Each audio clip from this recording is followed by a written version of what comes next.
तर मुंबईमध्ये मुसळधार पाऊस सुरू झालाय। समुद्राला मोठी भरती आली आहे। समुद्रात 4.22 मीटर उंचीच्या लाटा कोसळत आहे। तर आता नागरिकांना किनारपट्टीपासून दूर राहण्याचं प्रशासनानं आवाहन सुद्धा केलेलं आहे। 4.22 मीटर उंचीच्या लाटा या ठिकाणी उसळताना दिसतात। मुंबईमध्ये मुसळधार पावसाला सुरुवात झाली आणि समुद्राला त्यामुळे मोठी भरती सुद्धा आलेली आहे।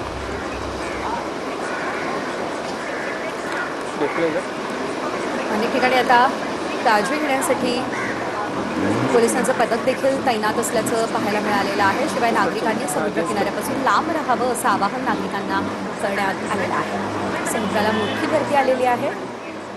या संदर्भात अधिकचे अपडेट घेऊयात आमचे प्रतिनिधी प्रमोद उगले यांच्याकडून। प्रमोद, आपण पाहतोय समुद्राला मोठी भरती आलेली आहे, उंच उंच लाटा या ठिकाणी उचलताना दिसताय, काय अपडेट?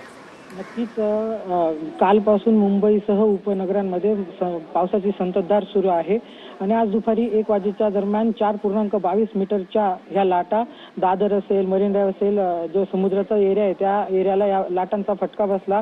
ही जी भरती होती ही जवळपास 10 ते 15 मिनिटं चालली आणि यामुळे वरळी असेल, दादरचा काही परिसर असेल या भागात पाणी देखील शिरल्याचे काही वृत्त आहे आणि अनेक सखल भागामध्ये या भरतीमुळे पाणी साचल्याची देखील माहिती समोर येते। अगदीच धन्यवाद प्रमोद, दिलेल्या सर्व अपडेटसाठी। तर आपण ही दृश्य पाहू शकतो, उंच उंच लाटा या ठिकाणी उसळताना दिसत आहे। मरीन लाईन्स या परिसरातली ही दृश्य आहे।